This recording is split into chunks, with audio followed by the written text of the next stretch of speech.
اللہ تعالیٰ نے آدم علیہ السلام کو جب جنت سے نکالا اور زمین پر بھیجا تو ایک اصول اور ضابطہ بیان کیا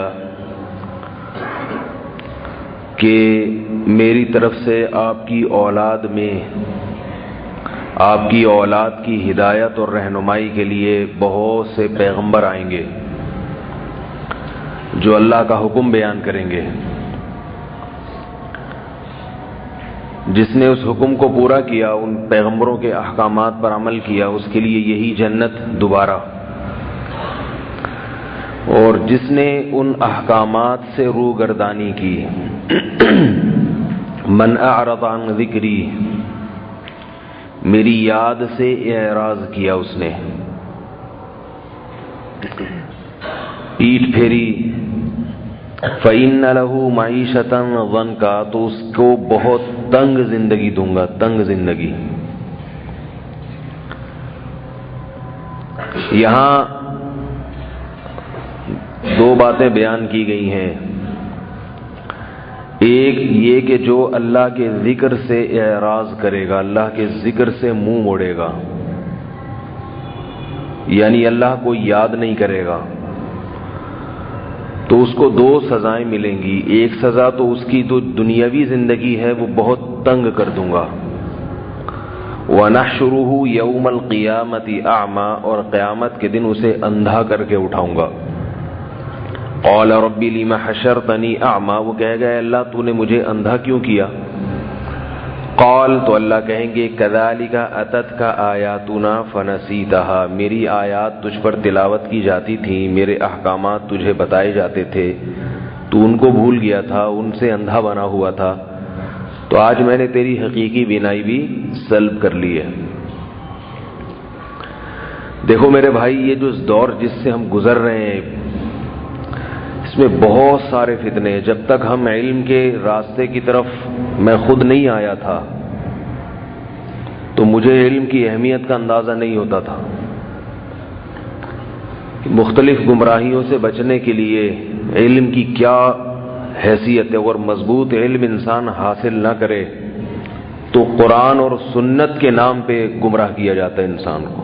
یہی قرآن انسان کی گمراہی کا ذریعہ بن جاتا ہے اگر صحیح علم نہ ہو. قرآن مجید میں بہت سارے الفاظ ایک دوسرے سے ملتے جلتے ہیں. ایک لفظ کا کہیں کچھ مطلب ہے، کہیں اس کے علاوہ کہیں اور وہ آیت میں لفظ آ رہا ہے تو اس کا مطلب وہاں بدل جاتا ہے. گمراہ لوگ ہر چیز کو قرآن و سنت ہی سے اخذ کرتے ہیں، نسبت قرآن و سنت ہی کی طرف کرتے ہیں. کم من قائل قولا صحیحا وآفته من الفہم السقیم، شاعر نے کہا ہے کہ کتنی ہی باتیں ایسی ہیں کہ بات درست ہوتی ہے مگر اس سے بجائے جوڑ کے فساد پھیلتا ہے. کیوں فساد پھیلتا ہے؟ کہ اس کو سمجھنے والے کی عقل ناقص تھی، سمجھ نہیں تھی. اللہ تعالیٰ نے ان آیات میں کیا فرمایا کہ جو میری یاد سے اعراض کرے گا، میں دنیا کی زندگی سے بھی سکون چھین لوں گا اور آخرت میں اس کے لیے عذاب ہی عذاب ہے. یہاں یاد کا مطلب کیا ہے، ذکر کا مطلب کیا ہے یہاں پر؟ افسوس اس پر ہوتا ہے کہ آج بڑے بڑے علماء، وہ بڑے تو نہیں ہوتے لیکن لوگ ان کو بڑا سمجھتے ہیں، وہ بھی مختلف سلسلوں میں جڑ کر روحانیت کے نام پہ آیتوں کو غلط جگہ لے کے جا رہے ہیں. اس پہ بول بول کے تھک گیا ہوں مگر اثر نہیں ہو رہا، لوگوں پہ اثر نہیں ہو رہا.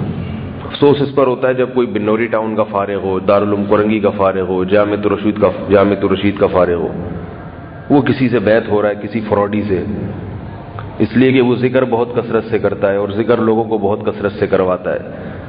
خدا کے بندو، قرآن مجید جس ذکر کی تعلیم دیتا ہے اس ذکر کی روح اور فلسفہ کیا ہے؟ وہ روح اس کی یہ ہے. میں زبان سے ذکر کے مخالف نہیں ہوں، وہ بھی ہے، وہ جو قرآن و سنت نے بیان کیا وہ کرو نا ذکر. جو روح ہے قرآن کی وہ کیا ہے؟ اللہ کی نافرمانی سے بچے انسان. یہاں بھی ذکر کا یہی مطلب ہے. دیکھو اللہ نے کیا فرمایا، من اعرض عن ذکری، جو میری یاد سے، میرے ذکر سے اعراض کرے گا اس کے لیے زندگی تنگ کر دوں گا اور آخرت میں اندھا کر کے اٹھاؤں گا. وہ کہے گا کہ اے اللہ تو نے مجھے اندھا کیوں کیا؟ تو اللہ کیا فرمائیں گے؟ تو نے میرے ذکر سے اعراض کیا. یہی فرمائیں گے نا.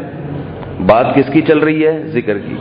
لیکن اس کی تعبیر اللہ تعالیٰ نے کیا قرآن میں فرمائی؟ کذالک اتتک آیاتنا، تجھ پر میری آیات تلاوت کی جاتی تھیں اور تو ان سے منہ موڑتا تھا. کیا مطلب؟